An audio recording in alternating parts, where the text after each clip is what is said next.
Hello and welcome to this very special episode of the Footy Mailbag.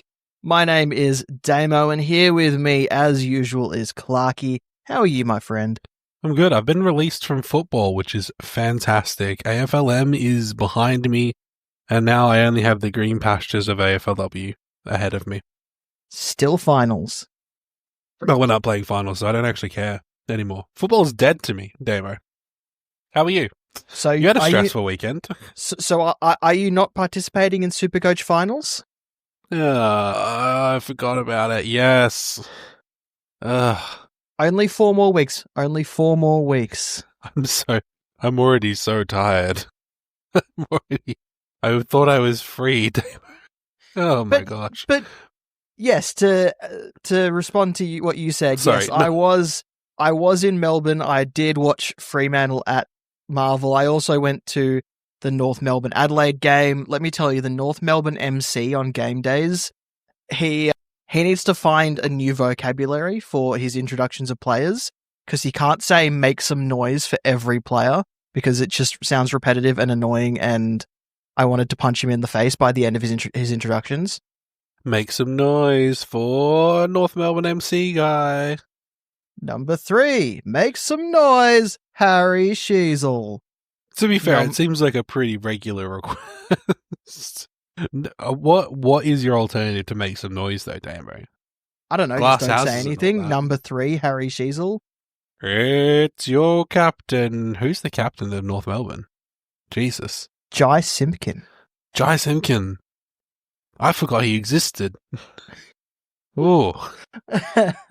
Yeah, we also Anyway. we caught up while you were in Melbourne. That was good. It was nice to see your face. I didn't get to go to the football because of unexpected personal tragedies, but you know. Let me tell you about my trip to Melbourne. Obviously, I was with you for a part of it, but let me tell you that it wasn't that it was so smooth until the time I was flying out, until I had to go to the airport. So obviously, I arrive on the Thursday. I initially had sort of planned to maybe go to the Essendon Carlton game, but in the end, I was too tired. I pretty much got to my hotel, slept, and then I was alive on Friday. On Friday, I had lunch with yourself and also friend of the podcast, Patch. Your lovely wife and daughter came as well. And then in the evening, I went to a bar restaurant in Richmond and watched the Collingwood Melbourne game with with people from the Insight Fantasy crew, also friends of the pod. So saw the likes of Horse and Deadly there. I'd like to just quickly before we move away from the lunch, Damo, I'd like to bring up a gripe that I've been having all week while we were at this lunch. So my partner, she's getting into NFL. We've been in a draft. She's been doing a draft league for a few years now with one of us, but she's slowly like getting more and more. Like at first she didn't know much, and now she's kind of like really getting into it. Wants to watch more games this year, but hasn't picked a team yet. So I go for the New York Giants. Damo, you're a Green Bay Packers fan, but Patch and Jess did not have a team, and there was a period. So my now 11-month-old daughter was with us, so she needed a change because she's a baby. So I said, I'll take the baby. I'll go to a change room. And all good. And then I come back. At the time, we were discussing teams to follow. The parameter was that, hey, the team had to be obscure. So I go to the bathroom, doing fatherly duties like I should, because my partner is an amazing mother and literally does everything. The least I can do is try to change a nappy whenever I'm available. Anyway, I came back to betrayal because not only was I then informed that my wife had picked a team, which wasn't my team, you had conducted a sales pitch while I'd been gone and converted her to become a Green Bay Packers fan for 2025-6 season. How do you stand against these charges, Damo? I also converted Patch as well, I would like the record to show. But they were looking for an obscure team, and the Packers are the only team in the NFL that don't have a singular owner. They cannot host the Super Bowl because they don't have the capacity in terms of hotels and tourism. They are one of the only open-air stadiums left, and probably will be the only one left by 2030. There's just so many contributing factors that make them a unique team, which is what your wife wanted. I still class it as a betrayal, Damo. Not only by my friend, but by my own partner. I actually tried to steal them to steer both of them to the Buffalo Bills, but Patch just did not agree with me that team actually existed. Yeah, that's fair. Nothing more obscure. Anyway, let the courts decide. Listeners, has Damo stolen my ability to collude with my wife on a terrible NFL team? The answer is yes. I actually don't need your opinions, but hey, appreciate you being here to listen, listeners. Anyway, Damo, you only caught up with some friends of the show on Saturday, and then on the Sunday.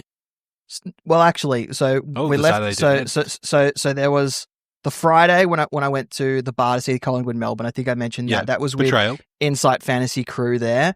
Sorry, yes, we're up to Saturday with Horse, Deadly, and a bunch of the other guys from that team.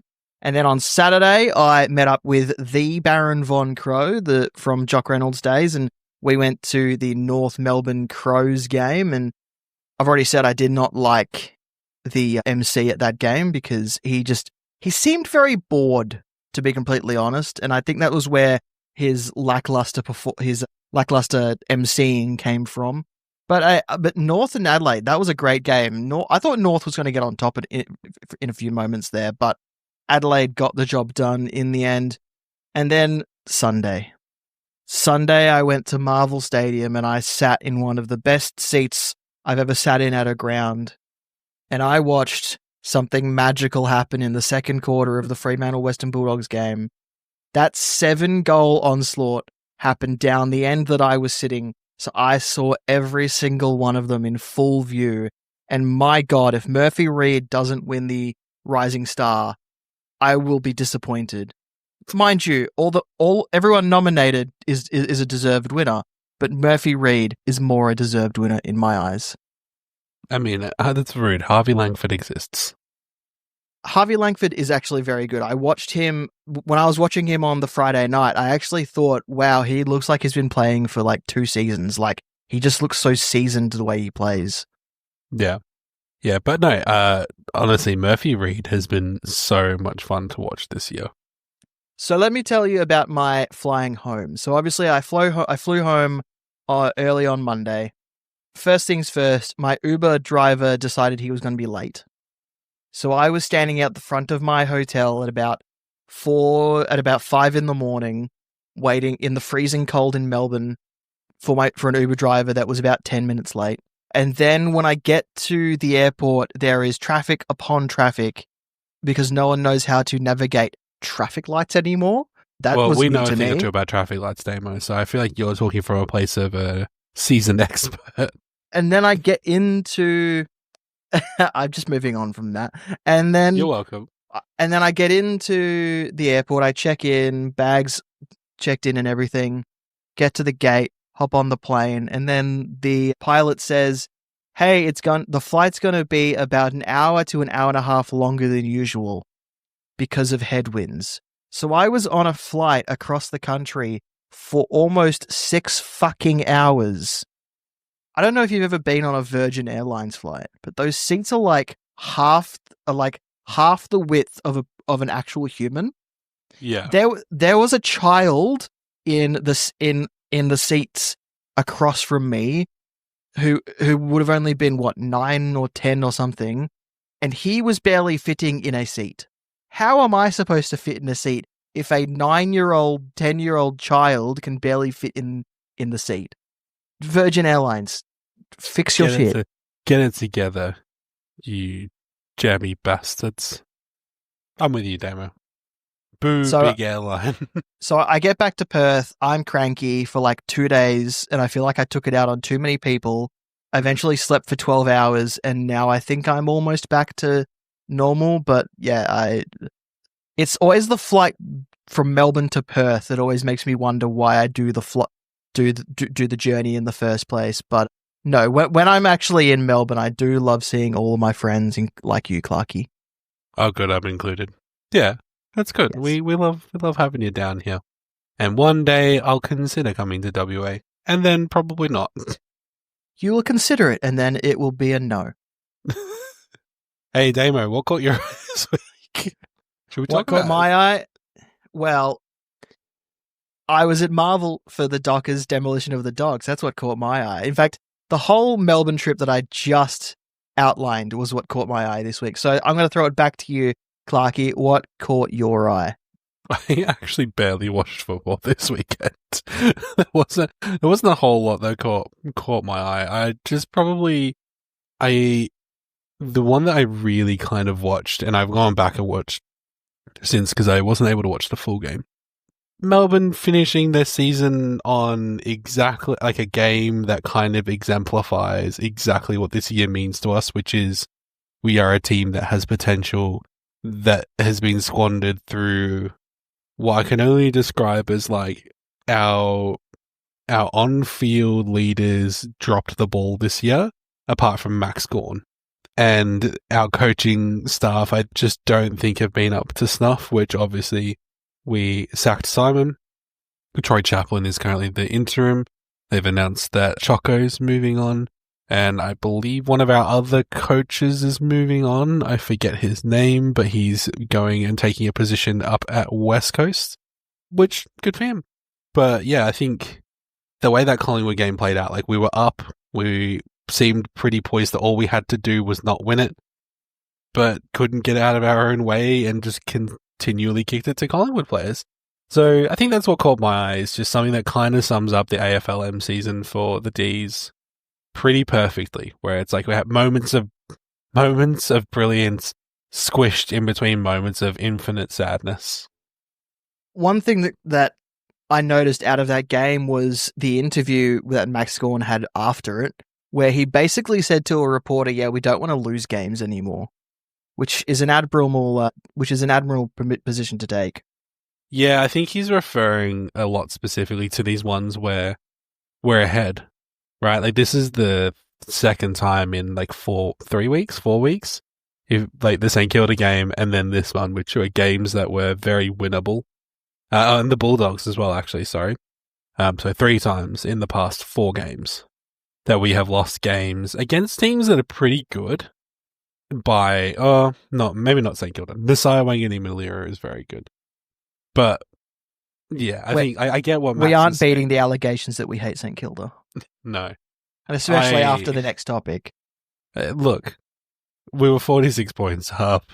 I don't know, you'd let Melbourne get 46 points up. Like, what am I meant to say? But, yeah, I think I can understand what Max is saying there. But I think, once again, he's probably very tired and has not been, even for himself, like, he's been kind of slowly becoming a little bit more like, he's just saying like the placating general things like, yeah, we don't want to lose close matches. Yeah, our on-field leaders need to be better. And I'm kind of tired of him having to be the mouthpiece for the club. Like, just let him play football. Like, he's a great captain. He obviously cares a lot about the club, but like all those kinds of things I can imagine just sort of grind you down as a leader, especially when nobody else is really showing up. I still think that we should get rid of Stephen May. I'll say it. I'm one of those guys. I'm on the Stephen May ever since he yelled at Max Gawn has been in my bad books. So, anyway. Hey, he's been linked to the Western Bulldogs. Yeah. All right. Good luck to him. For some reason, I can only imagine Stephen May and Luke Beveridge having many shouting matches.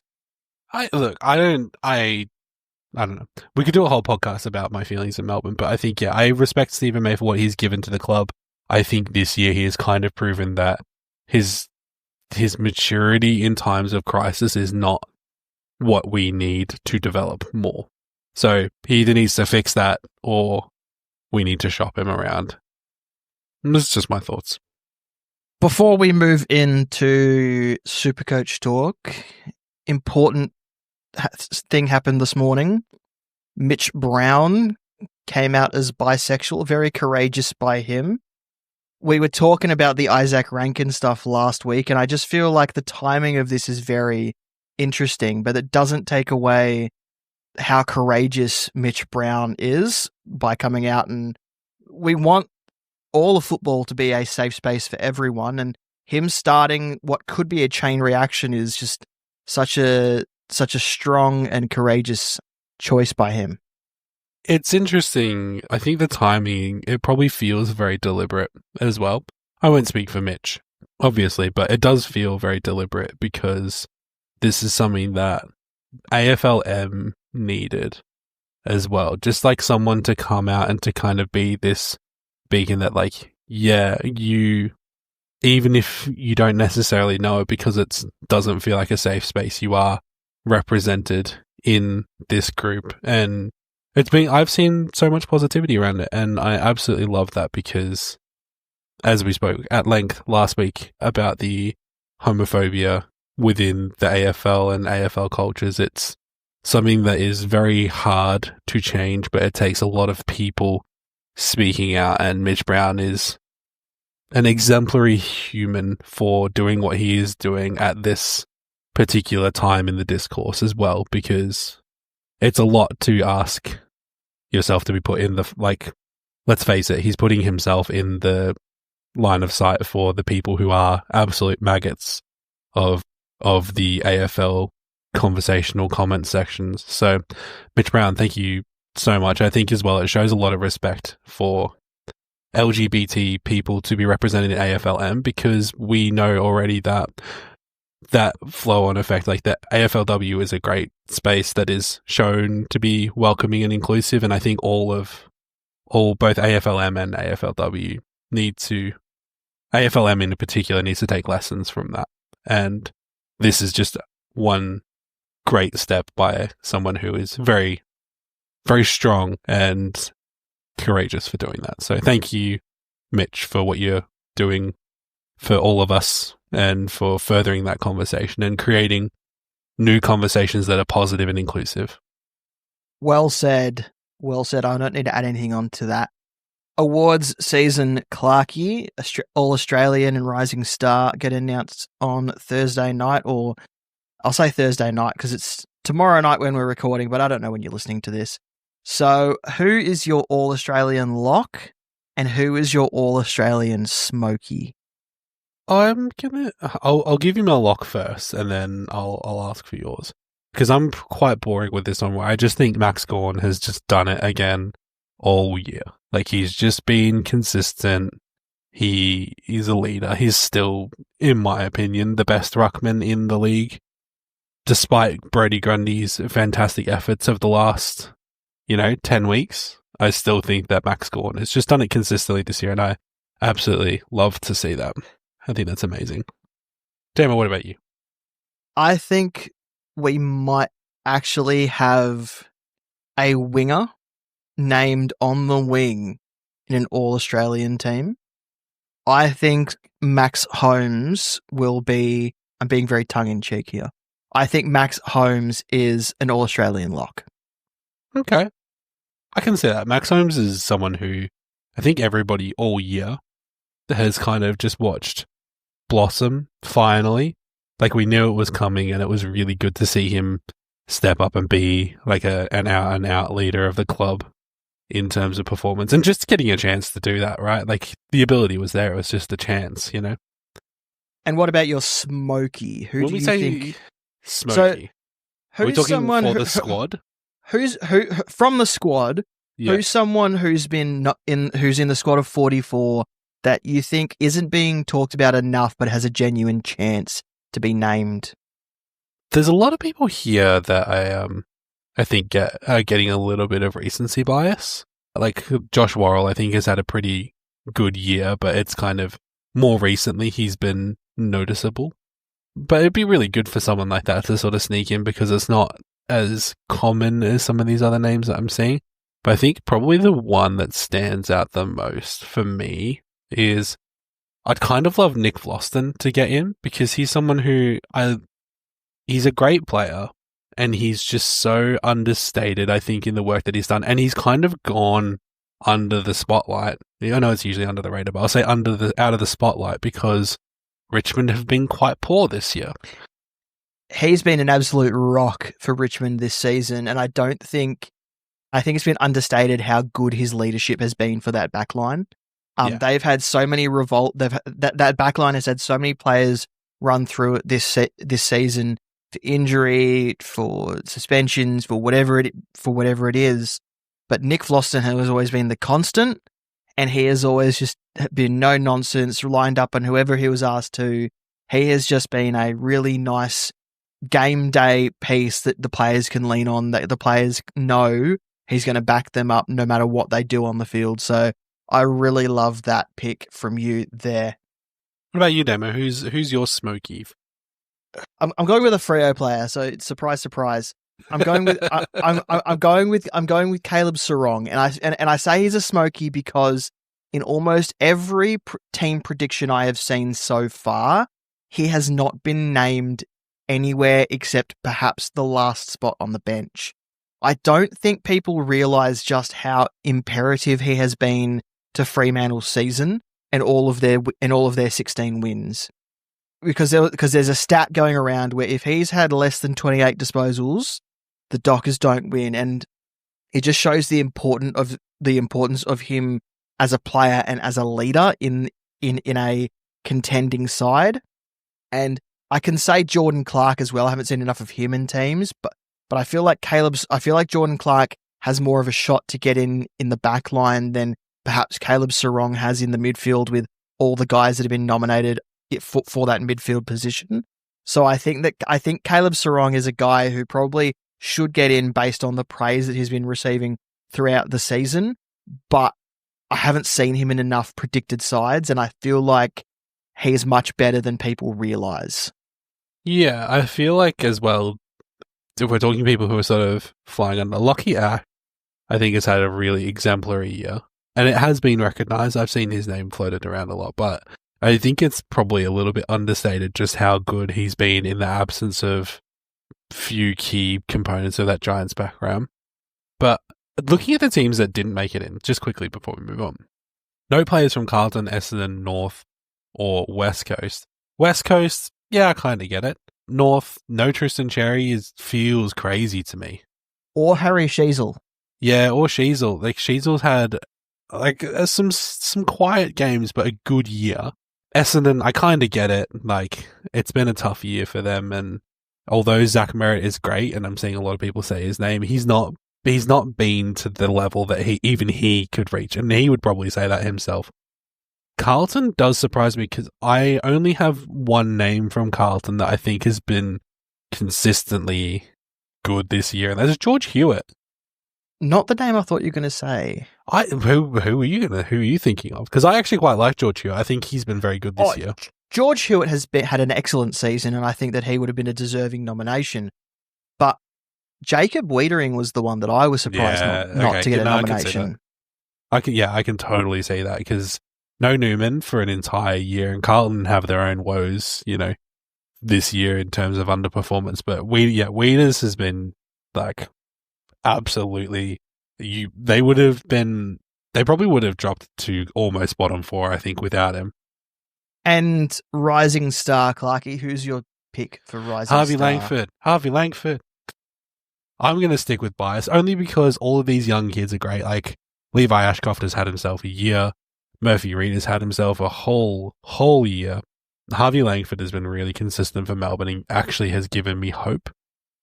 It's really hard to pick the rising star, I think, because it feels a little bit arbitrary because obviously you only get nominated once around, right?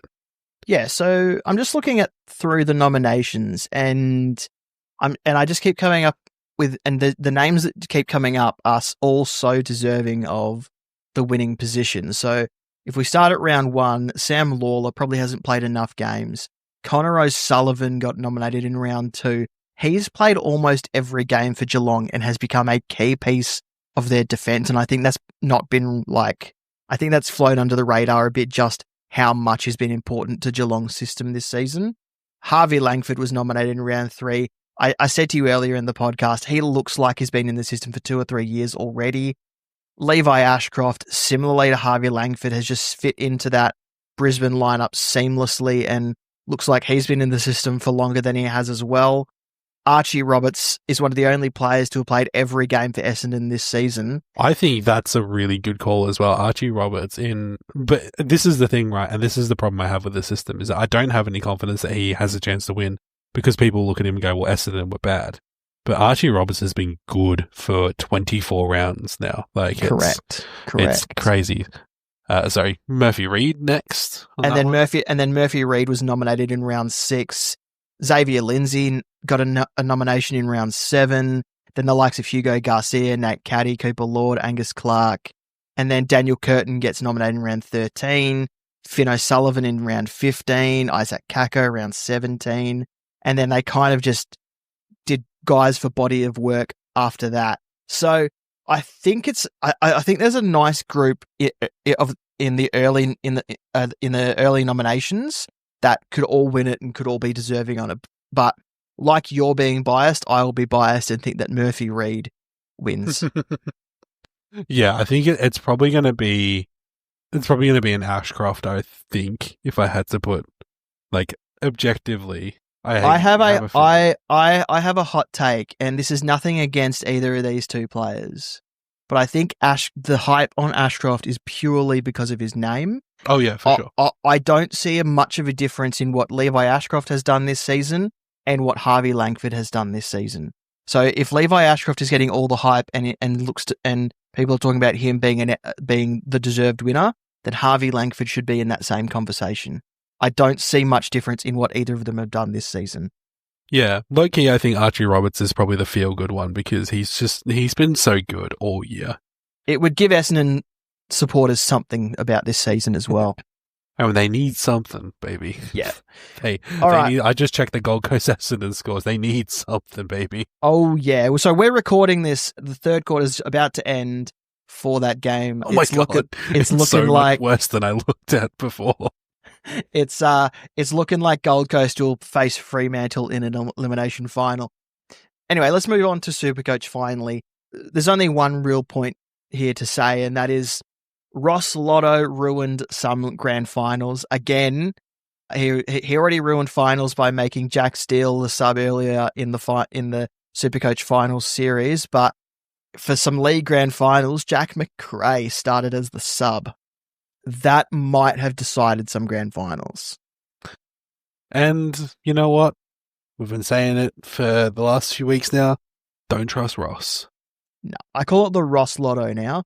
The man can't even clean his face. McRae did manage 60 from 22% game times though, so that was pretty impressive. Yeah. Wouldn't have won your grand final though. I said this was a special episode, so we don't have any we don't have any questions, but we do have a topic that was given to us by a long-time listener of the pod. So credit to Ro from our Facebook page, who's regular commenter on our Facebook page. He's given us, you're forced by a change in the rules to pick at least one player from every club for 2026 Supercoach. Who are you going with? Now, he gave us parameters to work around, but to make it a quicker sort of thing to work through, we're not really including prices. So we'll go team by team, naming which position and the player we want to pick. So prices ignored for now. We'll do our best to try and mix primos with values and rookies, just make it semi-realistic. But ideally, all you need is one player from each team, and we'll just do 18 players. We won't do a whole 30 squad. We'll just do 18 players each, and we'll just go like a tennis match. You pick one, I pick one. Tennis. So we will start with Adelaide. What position and who are you picking out of Adelaide? There's only one man that I have confidence in going forward and would probably make my starting 2026 squad, and that is Jordan Dawson. Midfielder? Yeah, as a midfielder. I think he's only available as a mid, isn't he? Yeah, but yeah. I think he's someone who's probably right up there for me for someone that I want to look at, given the quality of this Crows outfit currently. Yeah, I just like him. He's neat. What about you, Damo?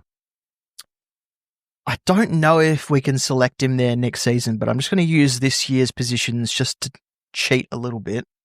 I think I'm going to go for Daniel Curtin up forward, just as a sneaky breakout option. Yeah, I don't hate that. He was probably my second. I don't think I'd feel comfortable going like a Thilthorpe or a Laird. There's not a lot. Thankfully, with Adelaide, there's only a few players who really, really interest me. All right, moving to Brisbane. What position and who are you picking? This one was tough because Brisbane have a lot of established players. Because I'm trying to you're trying to look around for those value, like those underpriced guys. I think Levi Ashcroft would probably be someone that I look at, but probably a little bit expensive looking around that. And I'm definitely not starting Lachie Neale again. So I think I'd probably go with a fun pick like a Will Ashcroft, somebody who I actually want to watch play football. Alternatively, Kitty Coleman, if he can finally string together some games, that's probably a more likely pick for me next year. I don't think I'll be able to start next season without one of Dunkley or McCluggage. It'll just be a matter of who. I doubt I start with both.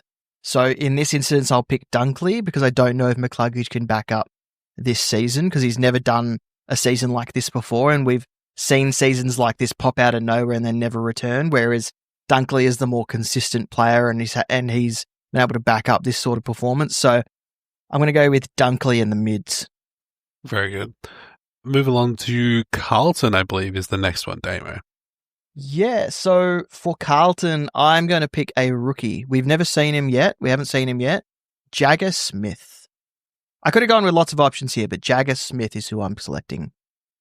Why? Well, like I said, we'll do our best to try and mix primos with value and rookies. And to be honest, I don't know who's even going to be at Carlton next season. I know I know Jagger Smith is going to be there, but I don't know about anyone else. Yeah, I look, and Ro, thank you so much for the question, but yeah, we're definitely. It was really hard to make a team without knowing what rookies might come forward, but I think Jagger Smith is a no-brainer if he does play. Alternatively, for me from Carlton, I'm memeing it, baby. Harry Mackay in the forward line. He does that thing where he moves around the ground quite a lot and gets his possessions and feasts a little bit everywhere. So I'm more than happy to bring him in my side, I think. Moving on to Collingwood. Boo. Who is your Collingwood pick? I didn't want to be boring and say Nick Dacos, but it is Nick Dacos. I didn't know the best way to break it to you. To be honest, I'm Nick Dacos as well. I couldn't really pick anyone else. So I'd love to pick Rowan Steele, actually. I'd love for Rowan Steele to get some more games. I think he could be very good. I really liked him when he was playing in the Waffle. I did not expect him to get picked up in the mid-season draft, but I'm glad he did. I hope they extend him and play him more often next season. But yeah, Nick Dacos is probably my answer here anyway. What about Essendon? Zach Reid. Ooh, okay. All right. Zach Reid was playing such a consistent, positive role right before he had a catastrophic injury. I think if well, he could just return to that role and hopefully return to that scoring pedigree. He's not super expensive, but he's not cheap either, is the only problem. I'm going in defence for Archie Roberts. Yeah, that's fair. They're probably the two big takeaways, I think, from this season. Maybe Sardell Hawley with some more consistency as well would be nice to have in there. I've liked what I've seen from him this year generally. If Andrew McGrath keeps his midfield spot as well, I think he's a sneaky selection next season. But until we know what role he's going to play, I think Archie Roberts is the safest selection. Just. Is the next team up the Fremantle boys? It is. Who are you cursing from Fremantle next year? Cursing? Well, you've got to pick the guy who has the good first half so the other one can have the bad half. I'm picking...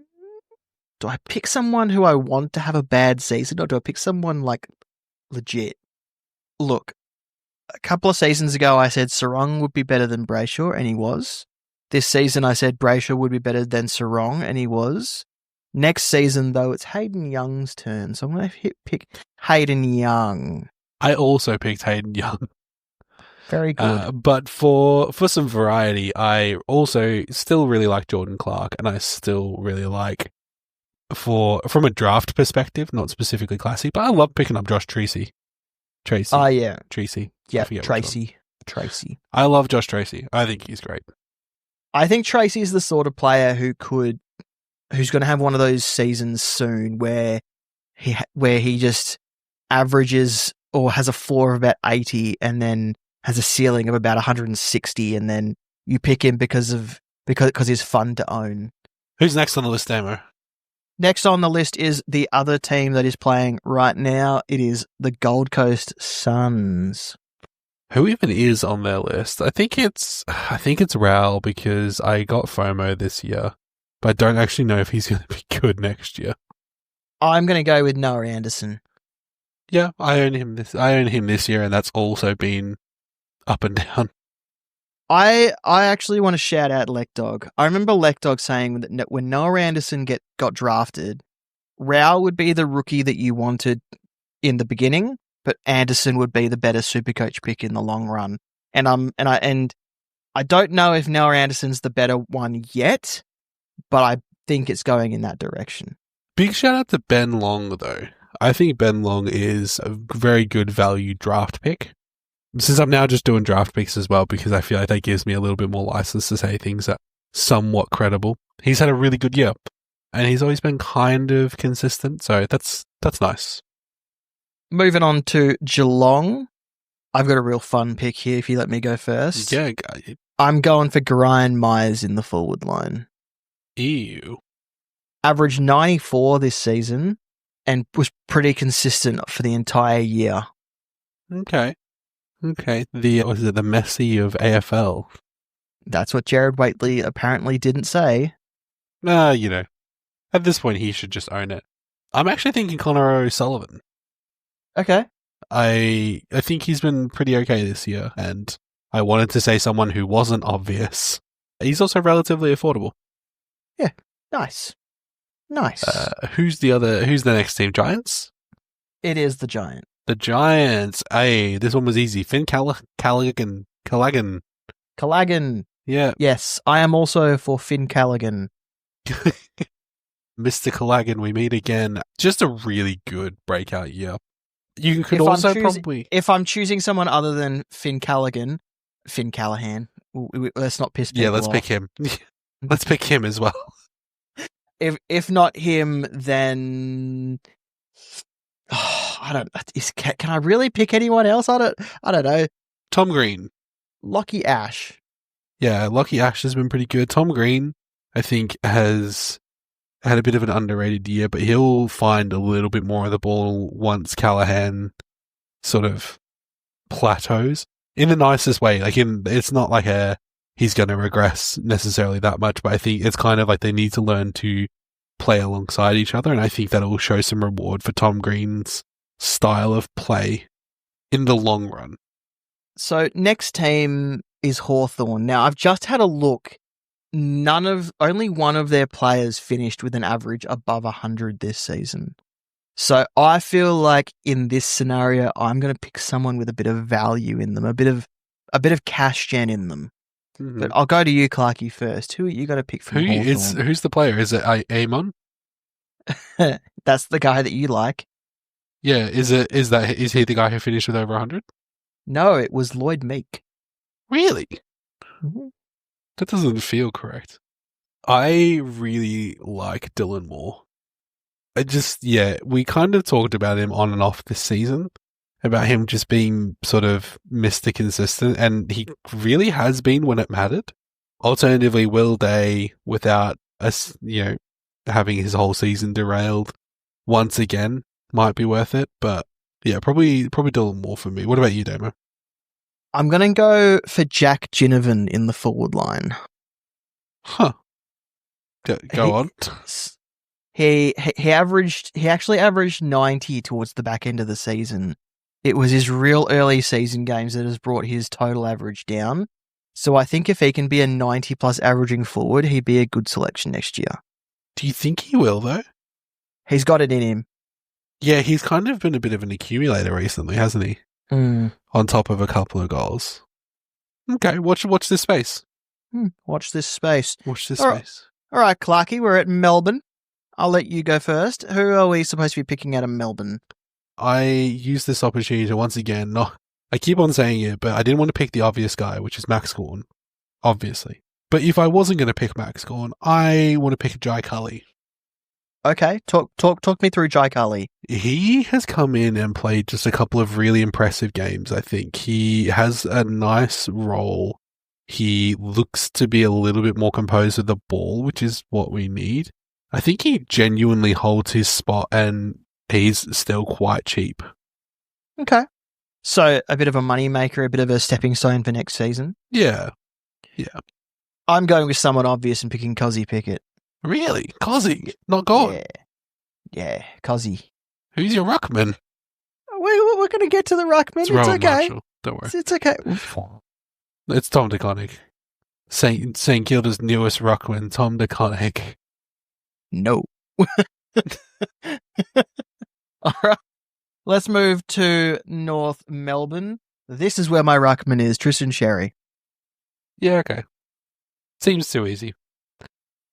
Mind you, though, I do also like Tom Powell as well. Really? Yeah. Okay. Always been a Tom Powell fan ever since his draft year. If there's a year that I can select him and have him for the whole year without wanting to yell at him, it's going to be a good season. How expensive is... I should really look at how expensive is Sheasel now? Really expensive, right? He's going to be priced at a 107 average next season. Yeah, too expensive. Too expensive for me. I originally had him down, but it wasn't for me. Colby McKercher, 5'11", is a little bit too expensive, so I decided to look further afield. I'm going to back in LDU. Okay. This year was an anomaly. He's getting paid the big bucks. Okay. They'll bounce back. They have to bounce back next year, I think. I'm going to make a call. North Melbourne win at least 8 games next season. 8? You heard it. You heard it here. I did hear it. I heard it on the call. Port Adelaide. Who are you picking from Port Adelaide, Clarkie? Ugh, no one. Pass. Owning I think, if gun to my head, the only one that I would pick out of the box would be Butters.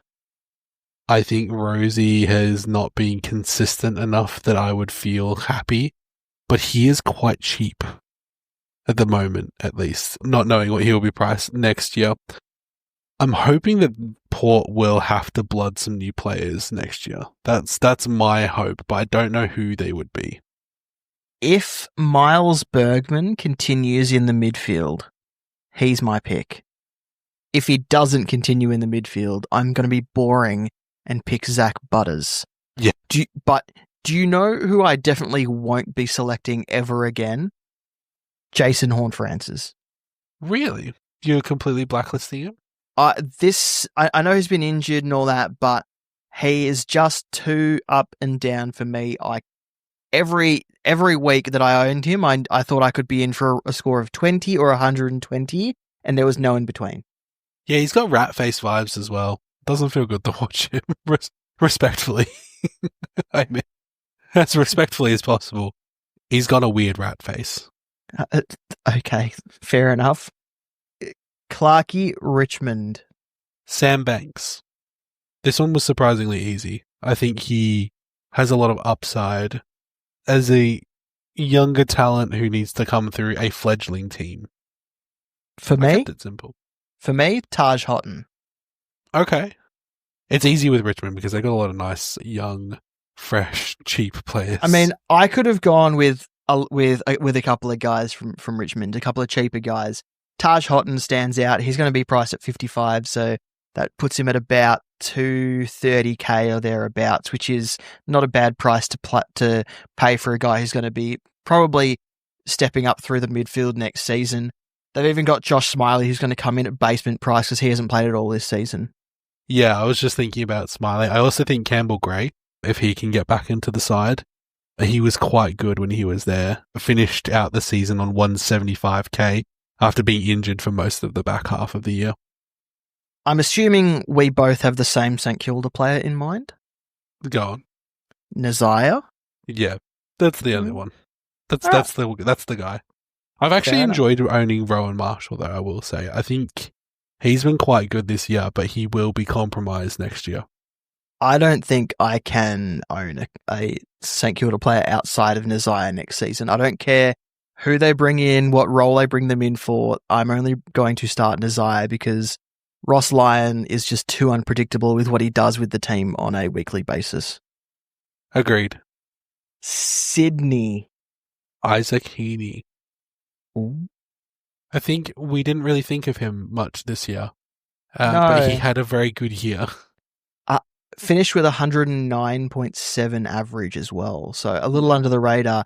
Errol Goulden for me. Yeah, Errol Goulden's the other one. He's just what makes it Swans work. I feel like Errol Goulden's going to be the type of player who you can pretty much bank on most seasons to finish with an average between 105 and 110. So he's just one of those guys that you start with and lock him away, and you can pick him up at any point throughout the season because he'll always be about the same price. But whether you start him or bring him later, he's always going to give you those reliable scores for you. But yeah, Errol Goulden for me. Yeah, I don't know if we been keeping track of positions. I'm probably over on positions. I picked a lot of forwards. I haven't picked a lot of defenders. So Western Bulldogs, I'm going to pick a defender here. Bailey Dale. I'm going to pick a forward, and it's Sam Darcy. Alternatively, Aaron Norton, if trends continue, because I don't think they'll have to worry about any other tall forwards coming in. I'm just looking to see if there's another defender I can pick, and there really isn't. So yeah, what, Bailey you don't Dale. Pick Rory Lobb? There really isn't another defender. What you don't want to pick Naaman Buslinger? Is he a defender? There really isn't another defender I want to pick at Western Bulldogs. I can't think of another Western Bulldogs defender, and that's upsetting to me. Like, I genuinely am like racking my brain, and there's going to be a real obvious one that I just can't think. I would have gone with Joel Frazier, but one thing that I haven't spoken about yet, and I haven't brought up on this podcast yet, is if you're playing SuperCoach finals, you kind of know the positions for next season already for these top 9 teams. And Joel Frazier loses his defensive eligibility and becomes a mid forward. So I can't pick him as a defender, but I would love to pick him as a forward. Yeah. Yeah, okay, I can see that. And then finally, West Coast. Tom McCarthy. Okay. I'm going to go for Liam Baker. Yeah, he's been really good as well, hasn't he? He's been under the radar. I think he's been a pretty good pickup for them. So Liam Baker would be my pick there. So there we go. That's one pick each from all of the 18 teams. And we've tried our best to mix primos with value and rookies just to make it semi-realistic with building an actual team. But to be honest, we probably are over the salary cap and need to start again. Well, that's the pre-2026 experience for you. And that's it for this episode of the Footy Mailbag. We'll be back next week when we start diving into SuperCoach finals and talking about our week 1 finals lineups. If you haven't given us a rating on your listening platform of choice, I think we recommend Spotify because you can give us reviews. But yeah, if you haven't given us a rating, setting up Apple when I was putting this podcast together is the hardest thing in the world. Anyway, if you haven't given us a rating on your listening platform of choice, please do so. It helps new listeners find us. Head to thefootymailbag.net to find all of our social media links. I am at DamoSC on Twitter. Add an underscore to that for Instagram. Clarky, where can people find you? I am at QuantumJC on Twitter. Or you can check out my other podcast, The Falcon, which is at Falcon Footy Pod. We talk about lots. We talk about footy. That's what we definitely talk about. And I think I said the word worm about 14 times in 5 minutes in this last episode. So go listen if you like the word worm. Check it out. I love how you introduce that as we talk about a footy. Yeah, we talk about the hand egg for sure. All right. Thanks for listening. We'll talk next time. Peace.